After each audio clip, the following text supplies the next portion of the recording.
on this thing. I know a dear friend that's been struggling. He can't seem to trust God because God's not answering him the way he wants to be answered, or God's not answering him, period. Is that kind of like where you are? And God says, come now, let us reason together. Let's argue this thing out. I've been arguing with God for a long time. And I'll tell you something, sometimes we've had some heated arguments. Me and God. How about you and God? And by the way, I don't think there's anything wrong with having heated arguments with God. Well, if the neighbors hear you a mile away, well, maybe that's a different... But getting down there and saying, God, I don't understand this. And he's saying, well, I want to show you. Let's talk about it. And the more we get to talking about it, the more he seems to show us. And the more he shows us, the more we get to understand. And the more the thing makes sense. Like I was talking about before, the worst thing that's ever happened to me was confusion. At least in my own mind. I just want to know. I just want to know, God. That's all. Just show me. In the old days, I didn't want to know. Now, let me ask you a question. How many of you don't want to know? Because you're afraid. You're afraid he'll tell you what you don't want to hear. And maybe what you don't want to hear is the best thing you need to hear. That's right. Because then, see, here's the thing that's so amazing. The things that you think you don't want, and you're really against, when you find out the truth, that's the things that you do want now. Because it has set you free. And that's why God's saying, let's reason together. Let us sit down and reason. Ladies, can you reason? I believe that. Guys, can we reason? Now, when God says, let us reason together, let us argue it out. In other words, let us sit down and work on this thing. Amen.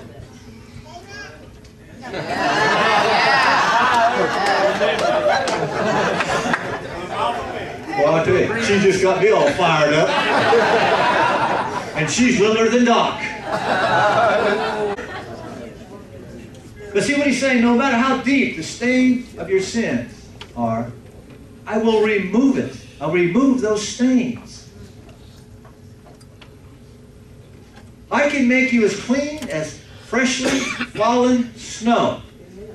My wife was telling me about what it's like back there in Wisconsin. By the way, she's coming back tomorrow and she's glad. Even if you are stained as red as crimson. And by the way, the red as crimson was a double portion. In other words, they stained it twice. With the stain, nothing basically could remove it. But God can. And that's the thing, you see. He said, I want to reason with you. I want to let you know. I don't care how deeply you got engrossed in whatever it is you're engrossed in. And that's why he said, let us argue this thing out. Let us reason together. See, some of us say it's impossible. I cannot get free from this thing. I'll never change. How many's ever been and done that? And that's why God, he's saying, let us argue this thing out. Let us reason together. Let's get down face to face, eyeball to eyeball. And let me show you what I can do, because I can do this. You don't think so? I know so. Let me talk to you and tell you. Now, how are you going to understand unless you let him talk to you? How simple can this thing be? Because God says, I can do it all. But if you want to sit back and do your own thing, you don't want to reason, that's okay. But you know, at least he says, let's talk about it. You know, so many people, we've got a young man here today, he didn't want to hear anything about God. You want people praying for him. They don't want none of this. We don't have to jam anything down somebody's throat. That's God's the one that's got to reason with it. And I think so many of us, if somebody could approach us and say, let's sit down and talk about this thing. Let's talk about your problem or whatever it is it's the thing that's bothering you. And you get the chance to share back. And they're not going to jam it down your throat and demand this and demand that and tell you you're no good. This ain't right. You're a sinner. You're going to hell. You see the heart of God? You catch this? He's coming down to where we are. He wants to hear. He knows everything. Of course, he wants to listen to us and let us tell him. Then, of course, his ways are higher than our ways. And when we start listening to him and let him tell us, and slowly but surely, because he's taken the defense away from us, because he's right there, listening, caring. And he said, let's work it out. I'll show you my plan. I'll show you all I can do. And then you get to decide. You know what? God has given us choice, hasn't he? He'll let you do what you want. He will. If you're hellfire determined to do something, he'll let you do it. He's still going to love us. He's still going to try to reason with us. You ever try to reason with somebody that didn't want to reason? Well, you know what he'll do? He'll just back up and wait. He'll just wait you out. And then when you get tired, he says, now, come now, let us reason together. Let's talk about this thing. Let's get eyeball to eyeball. Let's get down to the problem. And I don't think there's anybody here that does not want to solve a problem in their life. If it's got a hold of them, it's got them addicted. Is that true? What do you think?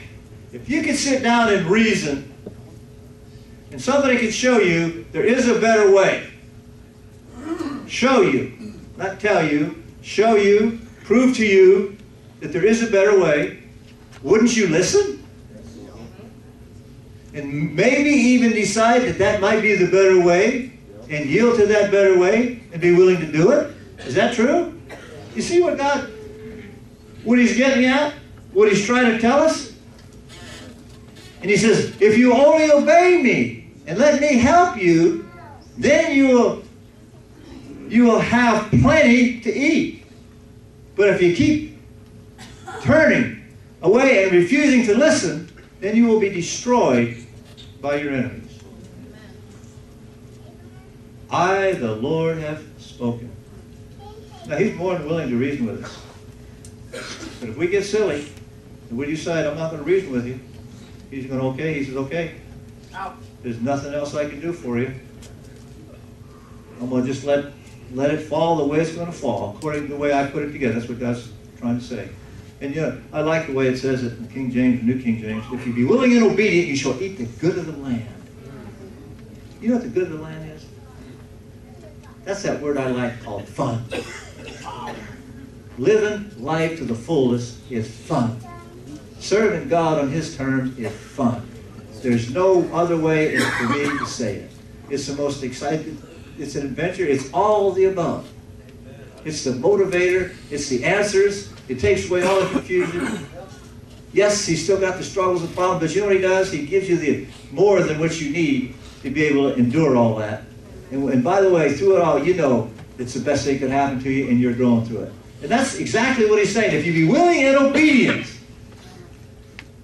you shall eat the good land. Deuteronomy 28, 1 and 2 in the New Living Translation says, if you fully obey your God by keeping all the commandments I give you today, the Lord your God will exalt you above all the nations of the world, and you will experience all these blessings if you obey the Lord your God. But if you refuse, you don't want any counsel, you won't listen to him, you won't talk with him, you've already made up your mind. But if you refuse to listen to the Lord your God and do not obey all the commandments and laws I'm giving you today, all these curses will come upon you and overwhelm you. You know, if you go back and read the whole first chapter of Isaiah, God is telling his people how bad things are because of their rebellion and sin. That's all he's doing. The vision of Isaiah, the son of Amos, which he saw concerning Judah and Jerusalem in the days of Uzziah and so forth for the kings. Hear, O heaven, and give ear, O earth, for the Lord has spoken. A brooder of evildoers, children who are corrupters. They refuse, or they have forsaken the Lord. They have provoked to anger the Holy One of Israel. They have turned away backwards. And then he goes on to tell them why they have all the problems they have, why things aren't going right in their life. And that's what he's trying to tell us. That's what he wants to reason with us, to show us why.